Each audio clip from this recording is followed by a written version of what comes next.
Call to order. This is the James City County Wetlands Board. The responsibility of this board is to carry out locally the Commonwealth policy to preserve the wetlands and accommodate economic activities so as to prevent that despoliation. Can we have a roll call, please? Certainly. Mr. Hughes? Here. Mr. Apperson? Here. Mr. Gussman? Here. Mr. Waltrip? Here. And Mr. Dunn? Here. Is here for Mr. Rodley. Have you all had a chance to look at the minutes from the last meeting? Any corrections? Then the minutes will stand as submitted. Do we have any public hearings tonight? No public hearings. Do we have any board considerations? Have election of officers? Who's not here?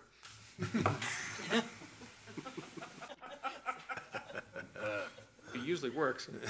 Are we ready for nominations? Yes, sir. At this time, Mr. Chairman, I'd like to nominate the chairman for the presidency of the Wetland Board.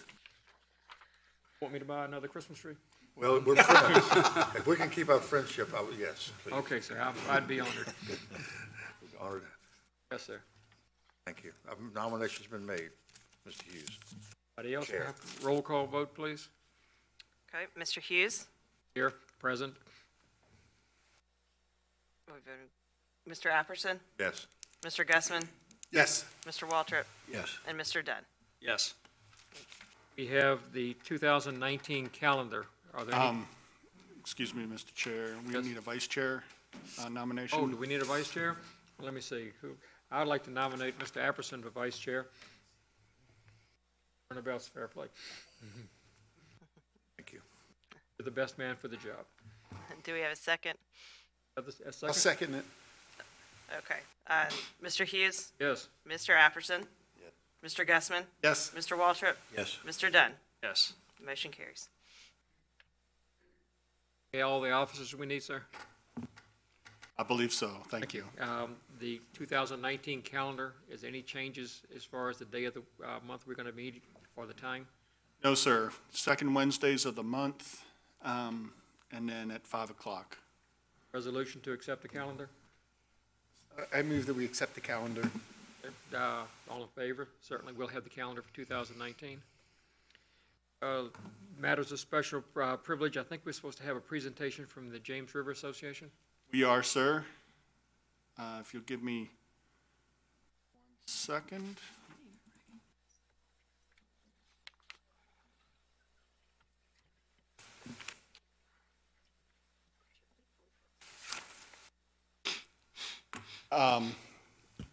Mr. Chair, members of the board, we do have a presentation tonight on Phragmites removal by Mr. Jamie Brunko. Did I say that correctly? Bronco. From the James River Association. Good evening. Thanks for allowing me to come and speak this evening. I just wanted to give you a real brief overview of this project that we are proposing along College Creek and give you a little background about who I am and what our organization does.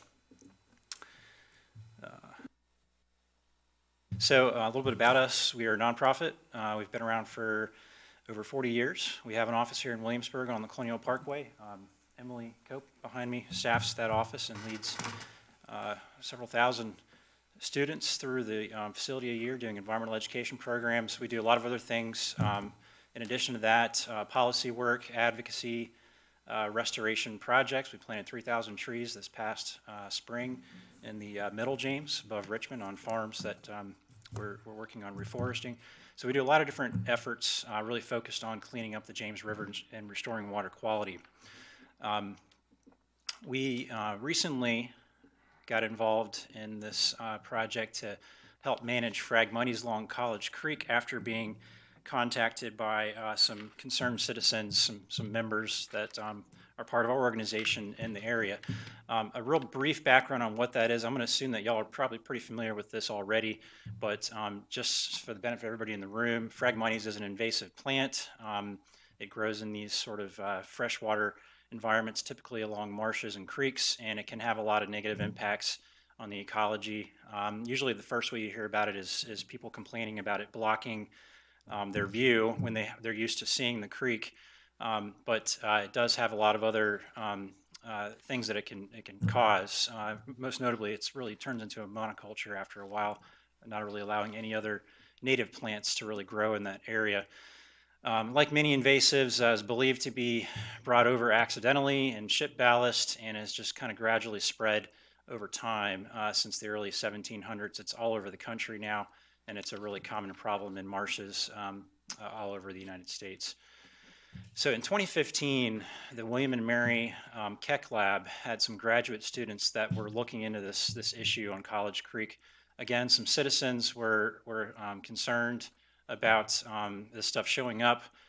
It's kind of ironic that Williamsburg is where America started, but we didn't start seeing Phragmites until fairly recently, I guess, here on College Creek and some other creeks, whereas they've been experiencing it for a long time in other parts of the Chesapeake Bay. We have pretty healthy looking marshes. When you take a boat up through College Creek, it's quite beautiful. You see a lot of the native Spartina wild rice, and more and more you're seeing these little occurrences of Phragmites. The concern, of course, being that if we don't do something to preserve those native plants, eventually the Phragmites will really take hold. So this is a map that was created by the Keck Lab in 2015. They're not involved in this project at this point, but we've kind of used this map as a starting point to look at what is the total area that we have to really deal with, what are the total number of properties. The challenge with this kind of project is you're working with a lot of different property owners, and you have to, if you want to really be successful, you can't just treat one property. You have to look at all of them holistically and have a plan to really tackle the problem together. Having talked to some of the contractors that work in this business, it's not uncommon to see a landowner pay somebody to spray the Phragmites right up to their property line, yet it continues to grow right next door at their neighbor's property and is still a problem. So we were approached by, again, some citizens along the creek wanting us to sort of give them some advice, some guidance on this issue. And what we've done to date is host 2 meetings in these communities talking about what's out here, how much Phragmites we actually have, and it's just under 5 acres right now that's been mapped. And we've developed sort of a management plan to tackle this over at least a 5-year period to start. And this is all being funded by these community members that live along the creek. I think only a few of them actually have Phragmites on their property. Most of the folks that have been donating to support controlling the Phragmites, they're doing it because they want to make sure this isn't going to spread into the future. So again, why are we doing this? It can have long-term impacts if we let it get out of control. It displaces those native plants. It can affect recreational use of the areas as well, and it really just serves as poor habitat for a lot of things. If we don't get a handle on it, it can really it can become a permanent feature in our marshes. They produce a prolific number of seeds. If left alone to grow and spread, they can reproduce by rhizomes and stolons as well, so they don't necessarily have to produce seeds to continue to spread. So it's a very vigorous plant, and it does take a long-term management plan to really be successful. There's a lot of ways you can control it. We're not going to be promoting any of those other strategies here, though, aside from the chemical control. We're not really looking at fire or biological or mechanical or anything like that. We're typically going to be using either backpack sprayers or boat-based sprayers. And this work is, we've been working with a contractor called Solitude Lake Management, has an office based in Newport News, and they are the ones that are the experts in this case. They're going to be going out and doing the application and applying it to the Phragmites. Typically, they're going to follow what the bottle says as far as concentrations and doses. We've had some questions about that in the past at some of our other meetings. And a boat-based sprayer where you're sort of trying to spray the herbicide a little bit of a distance, they're going to use a much smaller concentration, usually about 1% glyphosate is what they're looking at. For something in a backpack where they're going to be applying it directly to a cut stem or injecting it, which is what we're seeing in that picture on the bottom right, they may increase that concentration a little bit more, but nowhere over, I think, 5 or 6% of the total concentration. So the goal there is to affect the Phragmites and not the plants around the Phragmites. I already mentioned that we do have some pretty healthy marshes along College Creek, and we want to keep that native vegetation in place, try to affect only the Phragmites plants. And then over time, as we diminish the amount of Phragmites, allow those natives to come back, allow the native seed bank to resupply their effort to kind of come back. This is a minimum of 5 years, again, that we're talking about. So, the next steps, really, we're talking about year one. They're going to be going out this spring once the plants are about 4 to 5 feet tall and applying the first wave of herbicide. Going back in the fall and doing another follow-up to see where we've been successful, where there's either new occurrences or new growth, and doing a follow-up spray. And then typically from there, it's once a year, but going back spring and fall to monitor to see where there's new regrowth or not. They are marking places that they've sprayed with dyes to look at, to make sure we're tracking where the plants were sprayed. And all of this is going to be mapped with GPS waypoints as well, so we can kind of track those areas and recreate the map that I showed you earlier over time and kind of monitor our success. So I think we're pretty fortunate to have the community interest in doing this kind of work. We kind of saw our role as helping to guide them in the right direction and selecting a contractor that would do the work and do a good job of it and not cause those unintended consequences. I think we have a good chance at being successful here, where a lot of other Phragmites control projects fall short, is they don't have those native marshes sort of surrounding these areas to sort of help the area come back after the Phragmites is removed. And we have a relatively small amount of stuff here on College Creek that we can really get a handle on, and that's certainly our hope. So 5 years is what we're starting off with. We've already gotten community members sort of donating to support that effort. After 5 years, we're going to continue to reassess and determine what needs to be done. I mean, we're going to be doing that on an annual basis, really. And part of the reason I wanted to speak to the board was to kind of open up that dialogue and make sure there's an opportunity to get feedback from you all or others in the county that have experience with this sort of work. Make sure that we're approaching this in the best way that we're going to be as successful as possible. And by working with the community members at large, as opposed to sort of just focusing on one property, I think that also sort of enhances our chances of being successful here. We're really looking at the creek and not at one property. Also note that the National Park Service is doing the same kind of work near the mouth of the creek. They have sort of their own management plan, and we're communicating with them to kind of dovetail our efforts as much as possible. So that's all I've got. I'm sure you've got other stuff on your agenda, so I won't keep it too long, but I'm happy to answer any questions you have. Ask a couple questions, is that all right? Of course, yeah. Hey, I got a couple questions. I used to be really interested in this kind of stuff back in my marine biology days, a long time ago. But what will be, how do you measure success for a project like this? I mean, is this something that's going to have to be redone every 10 years, every 20 years? Do you have any examples where you've eliminated Phragmites and hasn't come back for 20 years? Yeah, for our organization has not done much of this sort of work, and we're working with a contractor to really do the work that has been doing this for some time. But I think it's important to set expectations as after 5 years, it's not going to be that the Phragmites is completely gone forever. It's going to be it's really management. We're not talking about eliminating so much here as we're talking about managing it. So I think that it's going to be a long-term effort, but rather than putting in a lot of money every year to control 5 acres, what we would be talking about after 5 years or 10 years is a lot less of an investment to preserve it. I'm familiar with a lot of examples of people who've tried to control Phragmites, and you can't do it on a small scale, that's for sure. You know, it just comes back. And, you know, as with a background in ecology, I can't help but wonder if, you know, this is really a losing battle. I mean, Phragmites does really well in nutrient-rich environments where you have an excess of nitrogen.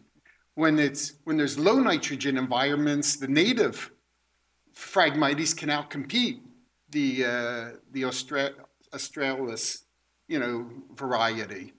But the bay is so enriched with nitrogen, you know, the introduced species will always outcompete everything. And until we improve water quality and get the nitrogen levels down in the bay, it seems, you know, an impossible task to try and control it. I don't disagree with what you're saying. There's a lot of examples of all kinds of efforts to control this stuff that they haven't followed through and have, unfortunately haven't been successful. I don't want to keep repeating myself too much, but I think that maybe a difference here is that there has been limited disturbance. You know, we don't have massive disturbance of these marshes happening on the scale that's allowing Phragmites to completely overtake the ecosystem. We're seeing these small occurrences, and that's encouraging to some extent. Until we get a full handle on the eutrophication issue in the bay, that's true. That's going to be an ongoing challenge. But we are seeing, as an organization that focuses more so on water quality and less on invasive species most of the time, we are seeing a lot of improvements to water quality, and I think we're sort of approaching that opportunity now where we can maybe see more success of the natives coming back in these places because we're creating the right environment for them. But Well, I wish you good luck with this. If this works out, you guys should start thinking hydrilla. Hydrilla has taken over all the waterways in James City County over the last 20 years. That's another one.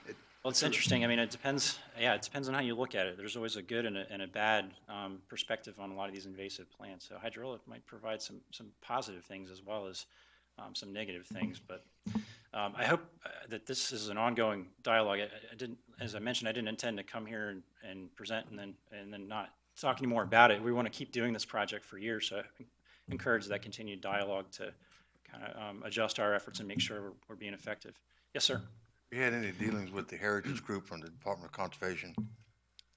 The National Department of Heritage? Conservation has done extensive work on the shore, eastern shore, with working to remove Phragmites. And I just wondered if you've dealt with, and at one time with the Department of Forestry, we were interested in trying to develop a plant that would provide a shade cover where we could kill the Phragmites naturally with a shade cover and then remove the shade cover, but that didn't work. But my experience with Phragmites is, and that's not as expensive as Davis, but I've had some with it. It doesn't get around very well by itself. It's got to be helped. And with the Game Commission, we tried to talk to the duck hunters to stop using Phragmites as a brush for the blind, and trees are better, and then Phragmites doesn't get around. But as an example, what I'm saying is that as you cross over Queens Creek on the bypass, there's a small island there on the north side of the bridge.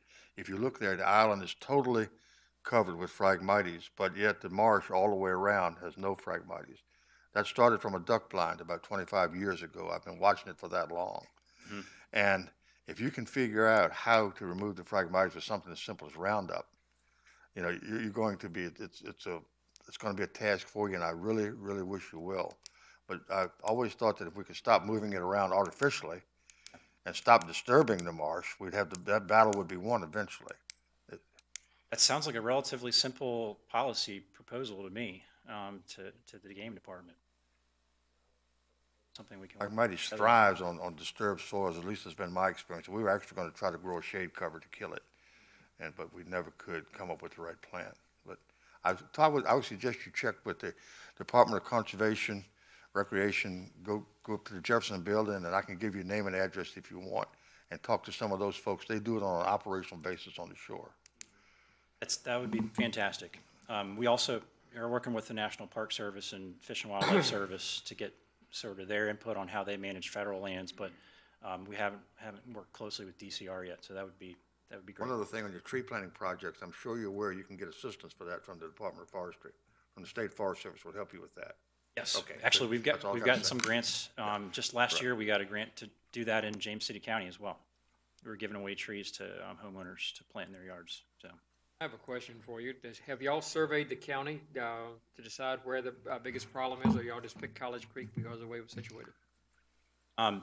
College Creek was the choice because there are people, you probably know this more than most as a board like yourselves, if you don't have the community to support the effort, then you're not going to really be successful. And that's sort of why we started here, is because there's already a sort of a motivated, activated community that wanted to do something. And they were already having some unsuccessful efforts in trying to control this stuff on a property-by-property basis. So that is the reason why we started here, was there was that interest, and we thought there was a role for us to play in guiding them and helping them be more successful. Thank you. Have any other questions? We appreciate you taking the time to come and enlighten us, and I'm very supportive of what you're trying to do. I don't want to make it sound simple. We understand this is going to be a challenging project, so maybe we can come back next year and share more of how it's going. Appreciate that. I'd Thank like you. to ask you a question. Yes, sir. Our presentation, is this more or less like James County to participate in?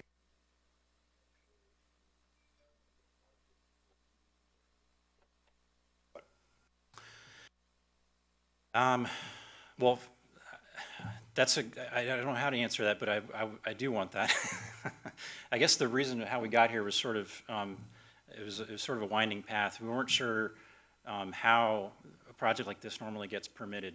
And so we wanted to, I think after talking to Mike, we wanted to make sure that we were covering all of our bases, and whether y'all have to give us a permit or not, we wanted to make sure you had an opportunity to comment first on how we're doing the work, and give us comments on how we might adjust our approach. But the second part is there is a property on that map that is owned by James City County, and so we will have to get permission from the county to actually apply herbicides there. So that'll be sort of subsequent, and my understanding is we'll have to get permission from the Board of Supervisors to do that. But I think step one would certainly be that you all sort of agree with our approach and support the effort. Thank you, sir. Thank you. Do you have any other matters of special privilege? No, sir. You have a motion to adjourn?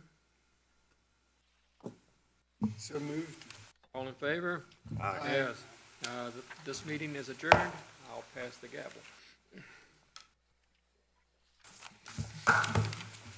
I'd like to call to order the December 12th meeting of the James City County Chesapeake Bay Board.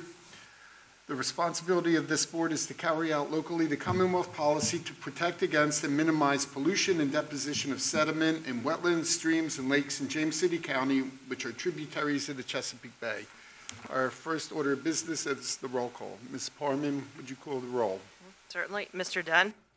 Here. Mr. Dunn is here for Mr. Rodley. And Mr. Waltrip? Mr. Gussman? Here.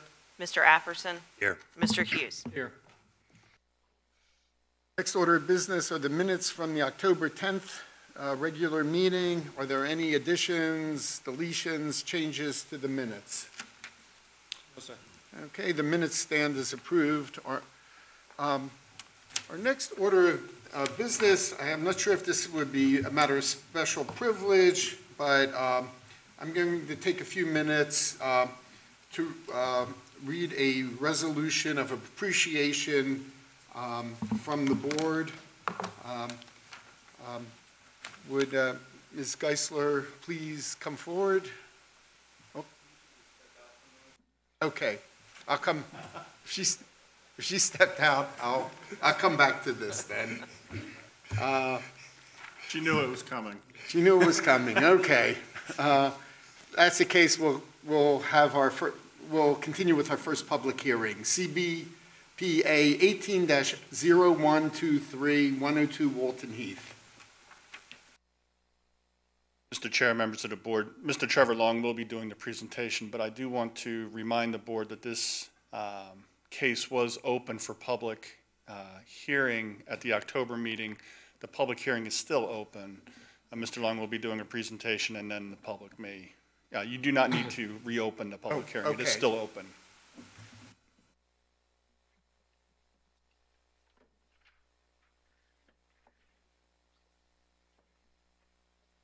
Good afternoon, Mr. Chair, members of the board. I'd first like to thank Mr. Dunn and Mr. Lukens for joining us tonight. It's a pleasure. Trevor Long, James City County Stormwater Planner, here to present CBPA-18-0123, 102 Walton Heath. Mr. Matthew Roth has applied for a Chesapeake Bay exception on behalf of Mr. Martin Mathers of Omega Development, LLC, for encroachments into the RPA buffer for the construction of a new single-family development located on property at 102 Walton Heath, within the Fords Colony subdivision and the Powhatan Creek watershed. Parcel was platted in 1981 prior to the adoption of the Chesapeake Bay Preservation Ordinance in 1990, and the total impervious cover proposed within the seaward 50-foot resource protection area is 2,569 square feet. Required mitigation for this amount of encroachment would equate to 6 planting units. To date, the applicant has proposed the mitigation plan consisting of 6 canopy trees, 3 understory trees, and 36 understory shrubs, along with 2,262 square feet of mulch. Additionally, the applicant has agreed to enroll in the Turf Love program and also has proposed to place 3 inches of gravel underneath the entirety of the deck. For these reasons, mitigation exceeds county requirements. It is noted that this property has previously filed for exception at the June 14th and October 11th, 2017 Chesapeake Bay meetings. At this point, staff has evaluated the application and exception request for the construction of a new principal structure and finds that the application does meet conditions set forward in sections 23-11 and 23-14, and the application should be heard by the board because the proposed extension extends into the seaward 50-foot RPA buffer. Therefore, this request must be considered by the board, followed by a public hearing under the formal exception process. To date, the applicant has submitted the required information as outlined in the James City County Water Quality Impact Assessment Guidelines, including a mitigation plan. As part of the request of the board in previous meetings, it should be noted that a wetlands joint permit application was received from the Virginia Marine Resource Commission, and that the county has issued a no wetlands permit necessary through the local wetlands board. The exception granting body is permitted to require reasonable and appropriate conditions in granting the exception request in accordance with section 23-14. Chesapeake Bay Board should fully consider the Chesapeake Bay exception CBPA-18-0123 as outlined and presented above, and review the request for exception along with the WQIA. The board may grant the exception with such conditions and safeguards as deemed necessary to further the purpose and intent of the county's Chesapeake Bay Preservation Ordinance. Furthermore, staff has reviewed the application and exception request and has determined impacts associated with the proposal to be major for the proposed development. Staff does, however, recommend approval for this exception request with the following conditions incorporated into the approval. The applicant obtain all other necessary federal, state, and local permits as required for the project, that the applicant execute an affidavit in the Williamsburg James City County Courthouse and provide evidence of such to the county, that the applicant submit a $4,000 surety to guarantee the plantings and enrollment in the Turf Love program, that the mitigation plantings shall have a survivability of at least 90% at 1 year post-planting prior to the final surety release. Up to 50% of this surety may be released once mitigation has been planted. That the rain garden feature follow the standards and specifications found in the Virginia Department of Environmental Quality, Stormwater Specification Number 9, Bioretention.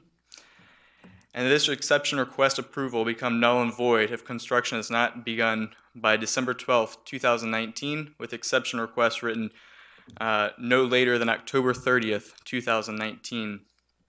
If you'll divert your attention to the board, I'll have a brief presentation. Again, the applicant requests is to construct a new single-family dwelling at property located at 102 Walton Heath. Aerial photo shows the vacant parcel as it currently lies in the Fords Colony subdivision. And the topo on the map, fairly flat, sloping down towards low-lying areas towards the middle. Utilities, as they affect the property, they do run behind the parcel. And the resource protection area encompassing 100% of the property.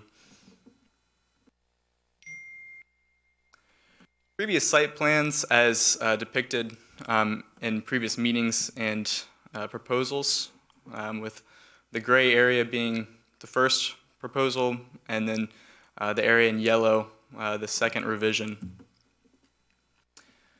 This is the current site plan as it affects the proposal, with the edge of wetlands being the lime green color, and the 50-foot RPA here in red as it mimics the edge of wetlands.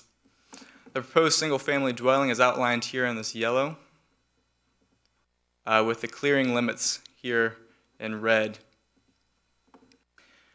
Additional clearing limits for the sewer lateral that will be necessary for this property extend back towards the back of the property, and the building setback lines as they pertain to this property, with development reaching the side setback lines. Center of the stream can be found in blue here at the top.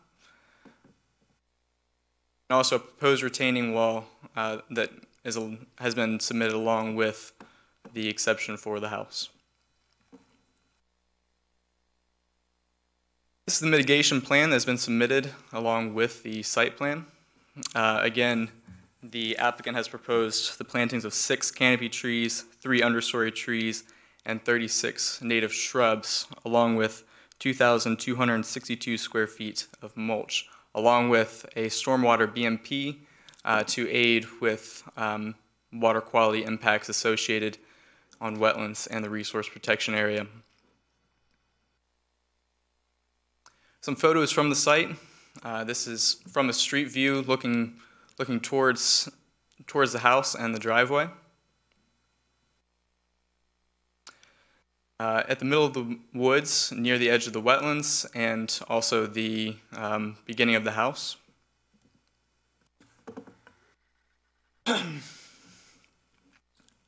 Further indicating the wetlands on property, noticing the wetlands flagging on this tree. And the center line with the stream that has been delineated here on the property. Another picture in the opposite direction, facing the same stream. And the approximate location of the stormwater BMP that will help mitigate for stormwater impacts here on property. Again, staff does recommend approval for this exception request, given that all other necessary local, state, and federal permits are required, that a surety of $4,000 in a form acceptable to the James City County Attorney's Office is made out to ensure mitigation, that an affidavit be provided to the Williamsburg-James City County Courthouse, that mitigation plantings shall have a survivability of at least 90% at 1 year post-planting, and that the rain garden follow the standards and specifications found in the Virginia Department of Environmental Quality Stormwater Specification number 9 Bioretention Handbook. And that this exception request become null and void if not started by December 12th, 2019, with extension requests no later than 6 weeks prior to the expiration, October 30th, 2019. Thank you very much for your time. I'd be happy to answer any questions the board may have at this time. Any questions for staff? Okay. Thank you, Trevor. The public hearing is still open. Would anyone like to speak on the issue?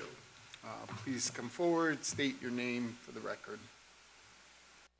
Mr. Chairman and members of the board, I'm Matthew Roth, president of Roth Environmental. We're in Newport News, Virginia, 700 Prescott Circle. I'm here this evening to follow up on Trevor's presentation on 102 Walton Heath. Very good job. He summarized everything quite well. What I'm going to do is kind of walk you through the process that we've done as far as our development plans, what you've seen before, and basically present it as a brand new project, as I know we're supposed to do in these. The applicant is here, if we have any questions for him too, when I'm done. As just kind of a general overview, it's a 0.4 acre lot. It's wooded. Everything on the lot slopes from the road back to the wetlands in the stream, and it's an infill lot. Everything around it has been developed. This is the last lot in that subdivision, or that section of the subdivision of Ford's Colony. It was platted back in 1981 prior to the Chesapeake Bay Act. The wetlands, could I get you to go to the mitigation plan? There you go. The wetlands in the rear of the property is where everything slopes and back to the stream. There's also a maintained easement, drainage easement along the back of the property here that Ford's Colony maintains, and it's got some EC3 matting in the bottom of it and has some nice side sloping to it. The wetlands on site, they are connected and contiguous to a downstream perennial system. This is all part of Long Hill Swamp, but this whole drainage easement, I think it's 3 or 4 houses downstream. It's all intermittent from there. So until the last changes in the Chesapeake Bay Act, this did not have a Chesapeake Bay buffer on it, and it was not an RPA feature. So as Trevor described, the RPA is encompassing over the entire lot. We do have some non-tidal wetlands on site, and we will be impacting part of those. As I've discussed before, there is no way to develop this lot without a wetland impact on it. The wetlands are just such on the upper portion of the hill that trying to fit a house in is not possible without these wetland impacts. As such, we have applied and received a Corps of Engineers nationwide permit for the impacts associated with the construction of the house and for the utility line. And we got our original nationwide permit based on the last plan that you saw, and since that time, we have gotten our nationwide permit revised to reflect or to encompass what we have in this plan.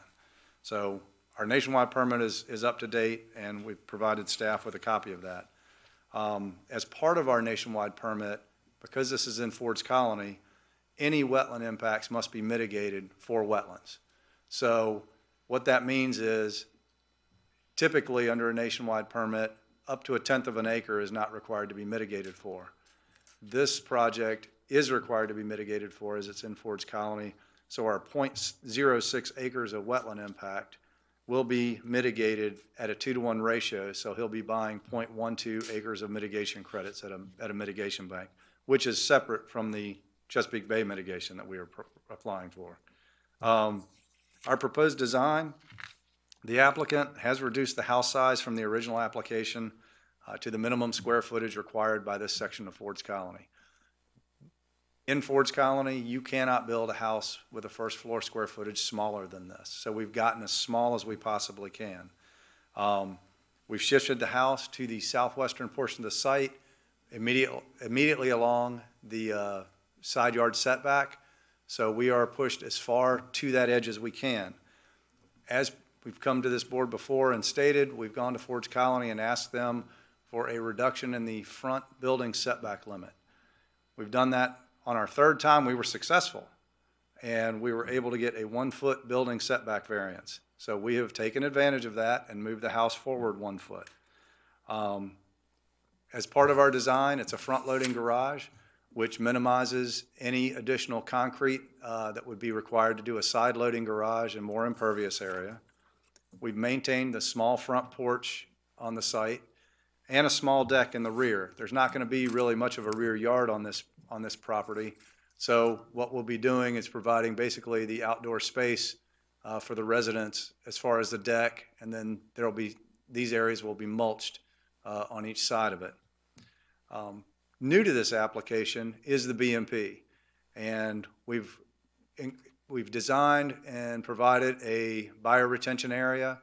In this area, it meets the Virginia runoff reduction method standards. So what we're going to be doing is the drainages to the right and left of the house will be directed to this BMP. So down the side yard, on the southern side, it's going to be pretty straightforward. It's just a straight shot down to the BMP. The tricky part got when we were trying to get the water from the northern portion of the site to come around this way. And this is why we've included the retaining wall. By incorporating a retaining wall into the project, we were able to make the slope such that we can actually have the water and have basically a boundary on this side here that will help direct the runoff into the BMP.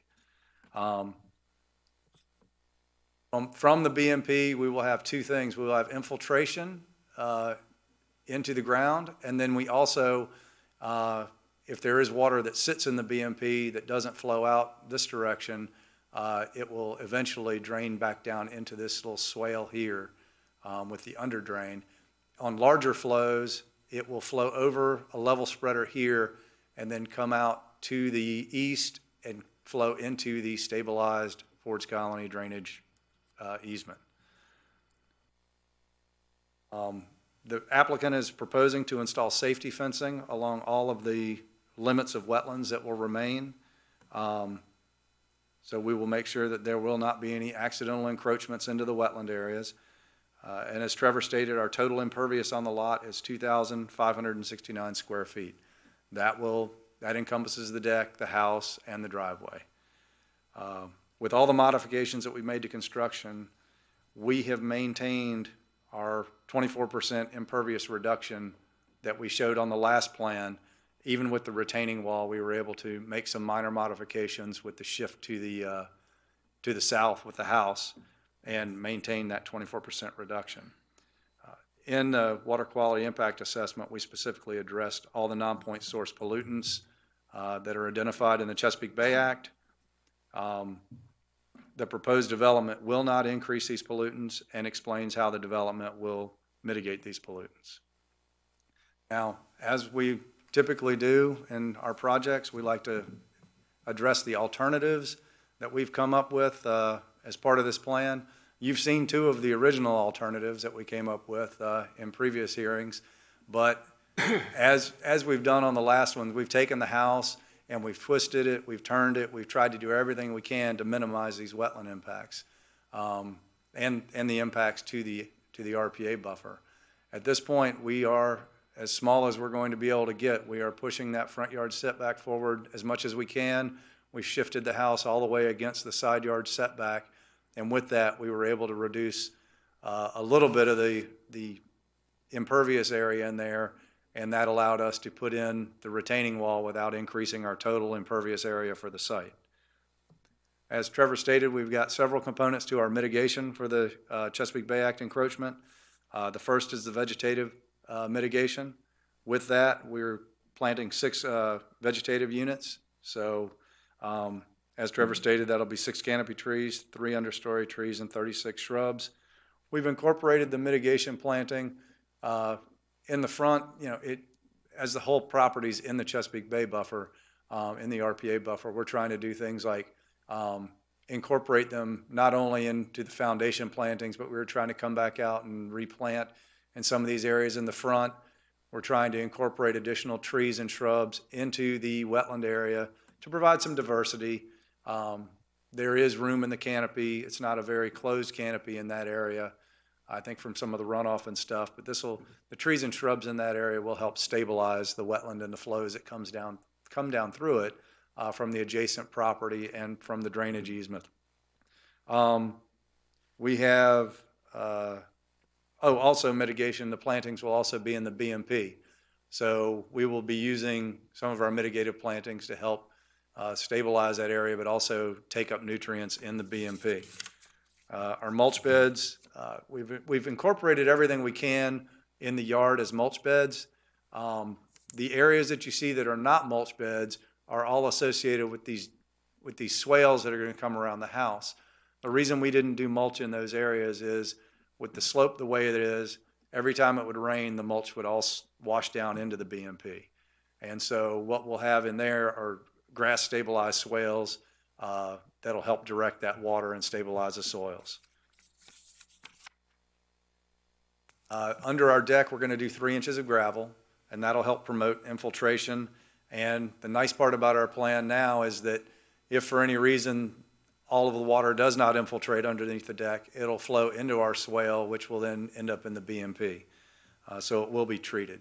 And then the final component of our mitigation is enrollment in the Turf Love program for these areas that are going to be grassed. I hope this helps you understand our thought process through the design. We worked very hard with the applicant, the engineer, county staff, with you guys. We've taken your input and constructive critiques from our previous plans to heart, and we've reflected these in our current plan. With these reductions to the RPA buffer impacts and the wetland impacts, we are providing the least environmentally damaging practicable alternative for development on this lot. So as outlined in the staff report, our plan exceeds the requirements of the Chesapeake Bay Act, and at this time we're asking for your approval of the plan with staff recommendations. And I'm here to answer any questions that you have. Any questions for Mr. Roth?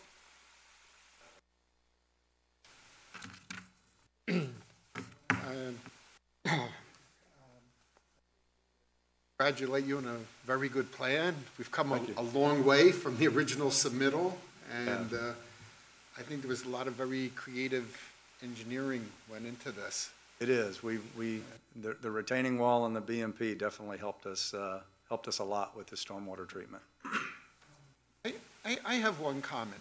I'm very pleased with what you presented today, but I really want to warn you guys to be, when you get into the construction phase, be really careful with the ENS control measures. You've got a lot that, you could run into some real problems if you get into some heavy rainfall. We had some really bad examples in the county this past summer where projects, they had the ENS in place, but we had some really, if you remember back last summer, there was some really heavy rainfall and the ENS got blown out and we had some severe impacts to some wetlands. And I know DEQ and the Corps got involved, and you guys are so visible with this project, and it is a tough site to work on. When you do that clearing, get in there and get it done, as quickly as possible, and pray for good weather. But the plan looks great. Thank you. We've talked about the erosion and sediment control and things like super silt fence and things like that at the bottom of the hill are definitely going to have to be installed and monitored very closely. So I think you're correct. Things like that are definitely going to need to be in place. Okay. Any other comments, questions from the board? Okay, thank you. Thank you. Would anyone else like to speak on this issue? At this time, I will close the public hearing. Any discussion from the board? That's well thought out, I believe. I have to agree. Yeah. We raised a lot of questions and had a lot of issues, and I think everything was addressed, and it's a good plan. Curious how much the retaining wall costs extra, but that's you don't have to answer that. I'm just wondering. No, it's not our intent to make you spend money frivolously, but I think you've addressed all our environmental concerns that were raised earlier, and we appreciate that. If there's no other discussion, would someone like to make a motion? Yes, sir. I'll make a motion to adopt a resolution to grant the exception for Chesapeake Bay Board case number CBPA 180123 at 102 Walton Heath. Okay, we have a motion to adopt the resolution to grant the exception. Everyone clear on that? Okay. Ms. Parman, will you call the roll, please? Mr. Hughes? Yes. Mr. Apperson? Yes. Mr. Gussman? Yes. Mr. Waltrip? Yes. Mr. Dunn? Yes. Okay, motion carries. Thank you for a very good plan. Appreciate your working with us and working with the staff on this case. That concludes our public hearings tonight. I'm going to skip the board considerations and move on to special privilege. And the first issue of special privilege that I want to raise is we have a resolution of appreciation from Ms. Geisler. Ms. Geisler, would you come forward, please?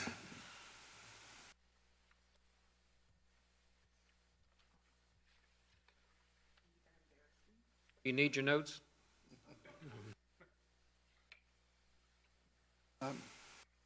Ms. Geisler, on behalf of the board, I want to thank you for all your service, to the board, which was a limited amount of time, but all your service to the county over the years. And you guys, the county employees, I don't think get enough pats on the back and the public really doesn't understand all the hard work that goes on. And you have been in some very challenging positions over the years with the county. And we want to thank you for all your hard work, for your ability to reach consensus on a lot of really difficult issues. And at this time, I'd like to read the resolution into the record. Resolution of appreciation for service to the James City County Wetlands Board and Chesapeake Bay Board, whereas Francis C. Geisler served the citizens of James City County as Director, Stormwater and Resource Protection Division from January 2017 to December 2018, and whereas Francis C. Geisler served the citizens of James City County as Program Manager to the Chesapeake Bay Board and the Wetlands Board from January 2017 to December 2018, and whereas her knowledge and guidance has assisted the boards in rendering fair and impartial decisions to protect the wetlands and natural resources in James City County, now therefore be it resolved that the Wetlands Board and Chesapeake Bay Board of James City County do hereby proclaim great appreciation to Francis C. Geisler for her dedication, commitment, and exceptional service to the boards and to the citizens of James City County. Be it further resolved that the issuance of this resolution be entered into the official minutes of the Wetlands Board and Chesapeake Bay Boards of James City County, so ordered on this day of December 12th, 2018, David Gussman and John Hughes. Thank you very much for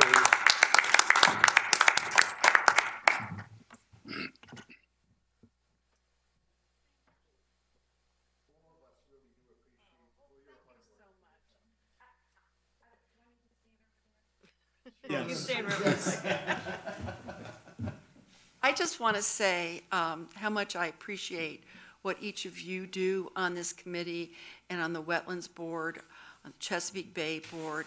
What you do is hard, and you deal with historical problems, and you try to come up with the best, most common sense solution that is both environmentally sensitive and makes sense for the community. And I just want to thank you all for your service. It has been a pleasure to be part of this, and it has been a pleasure to work with these four folks, and I know that you all are in good hands.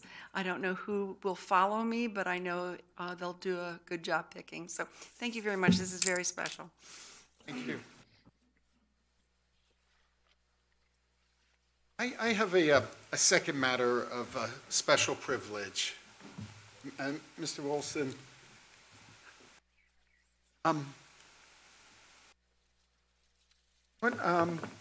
I'd like a short presentation at a future board meeting on both for the Wetlands Board and the Chess Bay Board. We issue a lot of permits, a lot of exceptions, and I don't really quite follow exactly how everything is tracked, and I'd like you to, you to come in and give us a short presentation at a meeting on how all the requirements in a permit or an exception are tracked. And I know you have a database and everything is computerized now, and if there'd be a way to, pull that up and show us. Certainly. What do you do printouts? But so the board has a better feel for, once we issue these things, we don't hear, hopefully we don't hear about them again. Well, I would be glad to do that. Okay. We will not have a meeting in January for either the Wetlands Board or Chesapeake Bay Board, but we will have at least a Wetlands Board meeting in February, and we'll try to get something put together. Okay, for that. depending, I know your workload fluctuates, but, in one of the upcoming meetings, I'd like to, thank you. Not a problem. Okay. That was, any other matters of special privilege? Okay, I jumped over board considerations. We do have a couple issues under board considerations. The first one is Stonehouse Land Bay 3 and 5, CBPA 18-0147.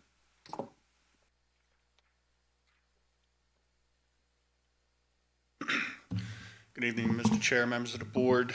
Mike Wilson, Senior Watershed Planner. SCP-JTL Stonehouse Owner 1 LLC is requesting a 3-year extension to CBPA 18-0147, formerly known as CBE 18-013, which was originally granted October 11th, 2017. They're requesting this extension due to unexpected permitting requirements from the Virginia Department of Environmental Quality and the U.S. Department of Engineers, U.S. Army Corps of Engineers. Staff does concur with this request with the stipulation that all previous permit conditions, except for the expiration date, be reauthorized, and then a new date of expiration be December 13, 2021. Happy to answer any questions the board may have on this. Any problems with the 3-year extension? None whatsoever.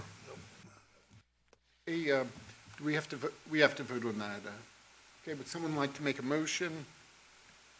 I'd like to make a motion that we vote affirmative 3 years on the paper in front of me. Excuse me, I just don't have. CBA PA 18-0147, Stonehouse Land Bay 3 and 5. The motion's to grant a 3-year extension on the exception. Any questions? Can we have a roll call, please? Mr. Hughes? Yes. Mr. Apperson? Yes. Mr. Gussman? Yes? Mr. Waltrip? Mr. Dunn? Yes. Okay, the extension's granted. The next one is CBPA 18-0151, 38 Ensign Spence. Good evening, Mr. Chair, members of the board. Mr. Stephen Moth is requesting a 1-year extension to CBPA 18-0151, formerly known as CBE 18-032, which was originally granted December 13, 2017. And due to unexpected storm damage this summer to their home, which required a shifting of priorities for them, they are requesting this 1-year extension. Staff does concur with the request with the stipulation that all permit conditions except for the expiration date be reauthorized and that the new date of expiration be December 13, 2019. Be happy to answer any questions the board may have. Questions on that? 1-year extension. Would someone like a motion to grant the extension? Yes, sir. I'll make a motion to grant the extension to CBPA 18-0151 at 38 Ensign Spence. We have a roll call, please. Mr. Hughes? Yes. Mr. Apperson? Yes. Mr. Gussman? Yes. Mr. Waltrip? Yes. Mr. Dunn? Yes. Okay, the extension is granted. Our next item for board considerations is election of officers for 2019. Does someone want to make any nominations for chairman? Great job that Mr. Gussman has done over the many, many years. I think we should continue with that. Thank you. Any other nominations? We have a roll call. Mr. Hughes? Yes. Mr. Apperson? Yes. Mr. Gussman? Yes. Mr. Waltrip? Mr. Dunn? Yes. Thank you. We have a next nomination is for vice chair. I'd like to make a nomination for that, too, if I could. Mr. Rodley, he's not here, is he? Yes, Mr. Rodley, he's very knowledgeable and has been quite beneficial to the board, and I think he deserves the opportunity. Well, before we do that to him, he does run into conflicts and he does have absences. Mr. Hughes, you tend to be here a lot more often than he is. Yes, sir. If we voted for you, would Well, you? I'll withdraw my nomination. Okay, I'd like to nominate Mr. Hughes for vice chair. Any other nominations? We have a roll call. Mr. Dunn? Yes. Mr. Waltrip? Mr. Gussman? Yes. Mr. Apperson? Yes. Mr. Hughes? Yes. Okay, that, any problems with our calendar for 2019? Continue the same time and place? Yes, sir. Okay, do we need to vote on the calendar? You just need to adopt it by voice vote. That's fine. Oh, sorry, you just can just adopt Okay. the so- calendar. Okay, so the calendar is so adopted.